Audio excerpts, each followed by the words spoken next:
अस्सलाम वालेकुम स्टूडेंट्स। हमारा आज का जो टॉपिक है वो है ऑर्गेनिक कंपाउंड्स की classification of organic compounds.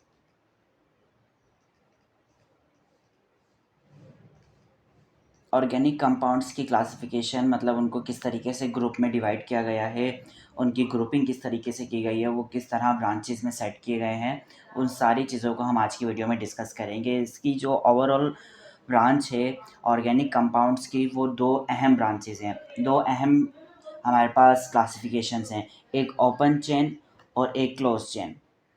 Open chain के नाम से ही हमें लग रहा है कि चेन जो होगी, हम सबको पता है कि कार्बन के जो कंपाउंड्स होते हैं वो इस तरीके से चेन बनाते हैं,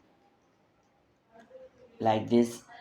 हमारे पास सारे स्ट्रक्चर्स इसी तरीके से होते हैं कि कार्बन, कभी 10 कार्बन की चेन होती है, कभी 20 कार्बन की चेन्स होती है, कभी 15, कभी 6, इस तरीके से मुख्तलिफ चेन्स बनाते हैं। अगर ये इस तरीके से ओपन चेन है, ये एक सीधी चेन जारी है, फिर उसके बाद अगर यहाँ पर एक और हम चेन बना दें, इस तरीके से इस तरफ चेन आ रही हो, तो ये सारी चेन है। तो ये ओपन चेन हो तो वो हम उसको एसाइक्लिक कंपाउंड्स कहेंगे। Acyclic compounds open chain compounds कहलाएंगे, ठीक है, जिसके अंदर ओपन चेन हो, कार्बन एक दूसरे के साथ एक लिंक करता हुआ आगे जा रहा हो, एक चेन बनाता हुआ आगे जा रहा हो, वो ओपन चेन कहलाती है।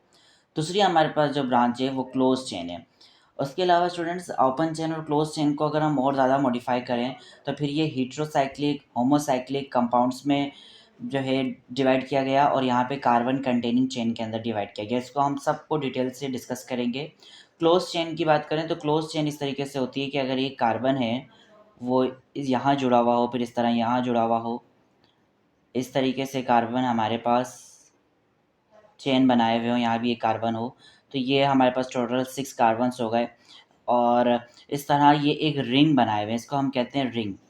रिंग कह सकते हैं, एक क्लोज चेन कह सकते हैं। चेन तो है, कार्बन कार्बन के साथ लिंक तो किया हुआ है, लेकिन क्लोज चेन है, तो क्लोज चेन भी कह सकते हैं, आप इसे रिंग भी कह सकते हैं, और भी दीगर हम इसको नाम दे सकते हैं।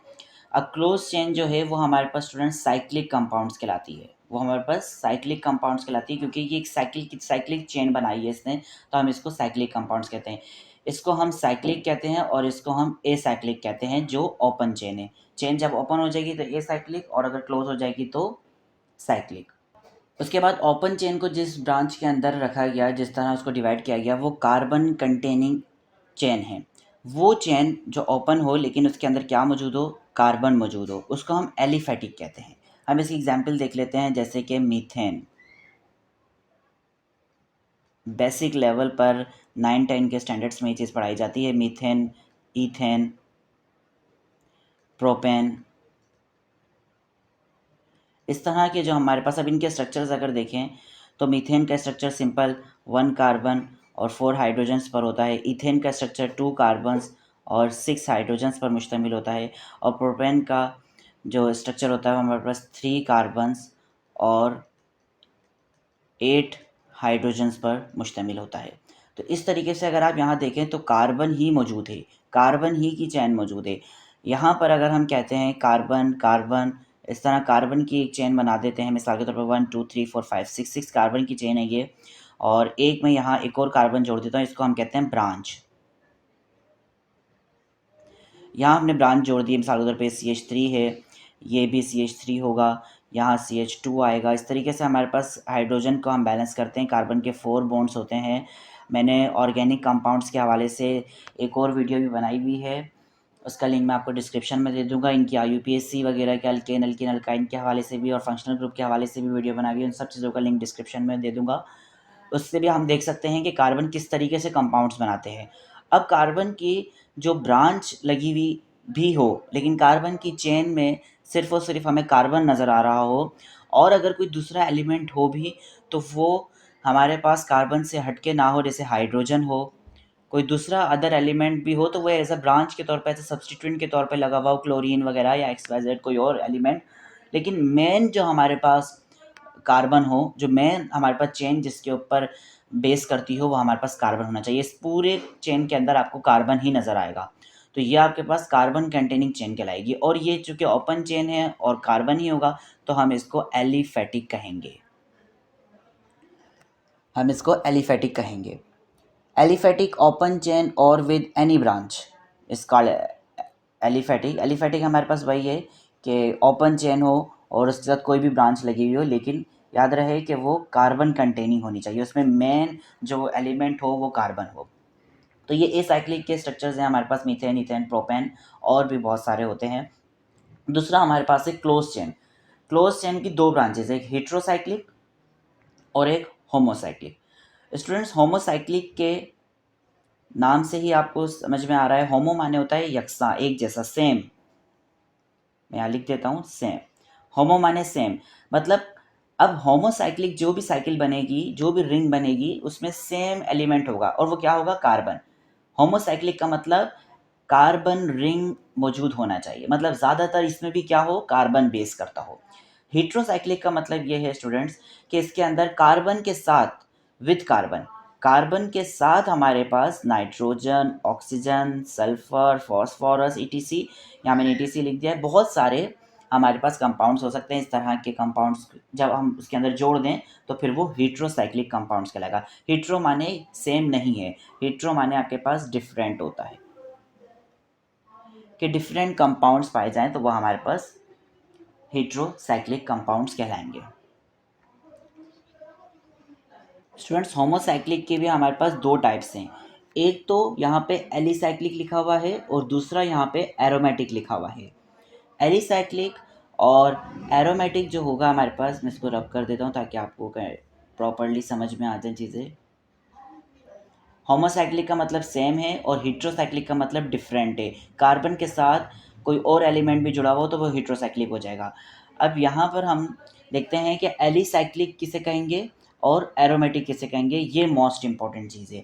देखिए, ये भी आपके पास एक रिंग है, ये भी आपके पास एक रिंग है और ये भी आपके पास रिंग है, इसकी तो हम बात ही नहीं कर रहे अभी, ये हेट्रोसाइक्लिक की तरफ चले जाएंगे। लेकिन ये भी रिंग है, ये भी और ये भी, तीनों रिंग है, लेकिन इन दोनों को हमारे पास एलिसाइक्लिक कह दिया गया है। और इस कंपाउंड को जिसे हम बेंजीन के नाम से जानते हैं, बहुत फेमस कंपाउंड है, तो ये आपके पास एरोमेटिक कहला रहा है। एलिसाइक्लिक का मतलब क्या है, एलिसाइक्लिक के अगर हम डेफिनेशन देखें तो एलिसाइक्लिक का मतलब ये होता है कि जिसमें कार्बन का रिंग बना हुआ हो लेकिन उसके अंदर अल्टरनेट डबल और सिंगल बॉन्ड ना हो। अल्टरनेट का मतलब होता है एक के बाद एक, एक हो फिर एक ना हो, एक हो फिर एक ना हो। जैसे अगर एरोमेटिक को देखें तो इसके अंदर अल्टरनेट है। एरोमेटिक एरोमेटिक का स्ट्रक्चर, बेंजीन का स्ट्रक्चर देखें तो इसके अंदर स्टूडेंट्स यहाँ ये एक डबल बॉन्ड है, ये फिर उसके बाद ये वाला बॉन्ड सिंगल जा रहा है, फिर ये वाला डबल बॉन्ड है, फिर ये वाला बॉन्ड सिंगल है, फिर ये डबल बॉन्ड है, फिर ये वाला बॉन्ड सिंगल है, मतलब एक डबल फिर एक सिंगल, एक डबल फिर एक सिंगल। तो इसका मतलब ये एरोमेटिक हुआ। इसके अंदर हम कह सकते हैं कि अल्टरनेट डबल और सिंगल बॉन्ड हो, अल्टरनेट हो, और इसके अंदर नॉट अल्टरनेट, इसके अंदर अल्टरनेट ना हो। इसकी डेफिनेशन में हम लिख सकते हैं कि नॉट अल्टरनेट, ठीक है, इसके अंदर अल्टरनेट ना हो और इसके अंदर अल्टरनेट हो, तो हमारे पास वो एरोमेटिक होगा। रिंग दोनों के अंदर मौजूद है, यहाँ पर भी देखें 1 2 3 कार्बन की चेन है लेकिन इसके दरमियान सिंगल बॉन्ड ही है। अगर स्टूडेंट्स मैं यहाँ एक डबल बॉन्ड लगा दूँ मिसाल के तौर पे इस तरीके से, तो ये अब भी एलिसाइक्लिक ही होगा, क्योंकि यहाँ सिंगल बॉन्ड है इस वाले पे, इस पे डबल बॉन्ड, इस पे सिंगल बॉन्ड, इस पे भी सिंगल बॉन्ड, तो सिंगल लाइन्स आ रही हैं, सिंगल बॉन्ड्स आ रहे हैं, तो इसका मतलब ये एलिसाइक्लिक है। लेकिन एक आधा डबल बॉन्ड अगर आ रहा है तो उससे हमें कोई फ़र्क नहीं पड़ता, एक प्रॉपर अरेंजमेंट नहीं है डबल बॉन्ड की। तो यहाँ पर हमारे पास डबल बॉन्ड की जब प्रॉपर अरेंजमेंट आ रही है तो फिर हम इसे एरोमेटिक कहेंगे। प्रॉपर अरेंजमेंट में फिर दोबारा बता दूं कि अल्टरनेट हो सिंगल और डबल बॉन्ड। जब अल्टरनेट होगा, एक होगा और फिर सिंगल बॉन्ड होगा, फिर एक डबल बॉन्ड होगा, फिर सिंगल बॉन्ड होगा, तो वो एरोमेटिक कहलाएगा। और अगर अपनी मर्जी से डबल और सिंगल बॉन्ड हो या सिंगल ही सिंगल हो तो वो एलिसाइक्लिक कहलाएगा। इसी तरीके से हेट्रोसाइक्लिक में भी यही होगा। हेट्रोसाइक्लिक में देखिए यहाँ पर भी एलिसाइक्लिक है और एरोमेटिक है। अब एलिसाइक्लिक में देखिए, अच्छा हेट्रोसाइक्लिक क्या था कि ये भी कार्बन, ये भी कार्बन, ये वाला भी कार्बन, ये भी कार्बन और ये भी कार्बन, सिर्फ ये एक नाइट्रोजन, तो एटलीस्ट वन नाइट्रोजन या ऑक्सीजन हेट्रो एलिमेंट, इसे हम कहेंगे, यहाँ पर मैं लिख देता हूँ हेट्रो एलिमेंट। ये हीट्रो एलिमेंट्स कहलाते हैं जो कार्बन से हट के होंगे, नाइट्रोजन, ऑक्सीजन या सल्फर वगैरह। ये एटलीस्ट वन होना चाहिए, एक ना एक होना चाहिए लाजमी पूरे रिंग के अंदर, तो वो हमारे पास हेट्रोसाइक्लिक कहलाएगा। अब हेट्रोसाइक्लिक की ब्रांच एलिसाइक्लिक कौन सा होगा कि जिसके अंदर हमारे पास देखिए यहाँ स्टूडेंट डबल बॉन्ड है, बाकी सब जगह यहाँ सब जगह सिंगल बॉन्ड है। तो जहाँ जहाँ सिंगल बॉन्ड है इसका मतलब ये हुआ कि यहाँ पे इन्होंने कोई फिक्स पोजीशन नहीं लगाई डबल बॉन्ड की, यहाँ पर इन्होंने अपनी मर्जी से इधर डबल बॉन्ड लगा दिया, कोई प्रॉपर अरेंजमेंट नहीं है डबल बॉन्ड की, तो बस वो हमारे पास एलिसाइक्लिक कहलाएगा। एलिसाइक्लिक में हम सिंगल बॉन्ड और डबल बॉन्ड अल्टरनेट कंडीशन पर नहीं होना चाहिए। लेकिन अगर एरोमेटिक इसमें देखें तो यहाँ एक डबल बॉन्ड है, यहाँ फिर ये सिंगल बॉन्ड है, फिर यहाँ डबल बॉन्ड आ रहा है, यहाँ सिंगल बॉन्ड है, यहाँ सिंगल बॉन्ड, यहाँ सिंगल बॉन्ड, तो ये एक प्रॉपर अरेंजमेंट हो गई। आमने सामने हमारे पास डबल बॉन्ड आ गए और अल्टरनेट कंडीशन पर आ गए डबल बॉन्ड, तो इसको हम एरोमेटिक कहेंगे।